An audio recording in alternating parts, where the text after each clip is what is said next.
যা যা অবস্থা সেখান থেকে মামলাগুলো আমরা দেখে শুনে দ্রুত সময়ের মধ্যে মামলা থেকে পরিত্রাণ পাওয়ার যথাযথ ব্যবস্থা করা হবে ইনশাআল্লাহ। ঠিক আছে, সবাই ভালো থাকবেন, সুস্থ থাকবেন, নিরাপদে থাকবেন, পরিবারের প্রতি খেয়াল রাখবেন, নিজের প্রতি খেয়াল রাখবেন।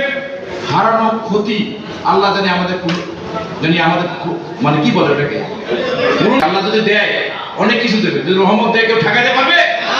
সেই রহমতের প্রত্যাশায় আমরা আছি। আল্লাহ তুমি আমাদের এই জুলুম জালেম হাত থেকে তুমি রক্ষা করেছো। দেশে বেগম খালেদা জিয়াকে তুমি সুস্থতা দাও। দেশ নায়ক তারেক রহমান আমাদের দেশে আসুক। এই কারণ নির্যাতিতদের কণ্ঠ কেউ রোধ করতে পারবে না। ইনশাআল্লাহ এদেরকে নিয়ে পীরগঞ্জের বিজয় সুনিশ্চিত হবে ইনশাআল্লাহ। সবাইকে ধন্যবাদ। খোদা হাফেজ। বাংলাদেশ জিন্দাবাদ। শহীদ জিয়া হোক। সবাই জিন্দাবাদ। তারেক রহমান জিন্দাবাদ। পীরগঞ্জের সর্বস্তরের মানুষ জিন্দাবাদ। যারা মামলা মোকদ্দমা খেয়েছেন সবাইকে জিন্দাবাদ। আসসালামু আলাইকুম।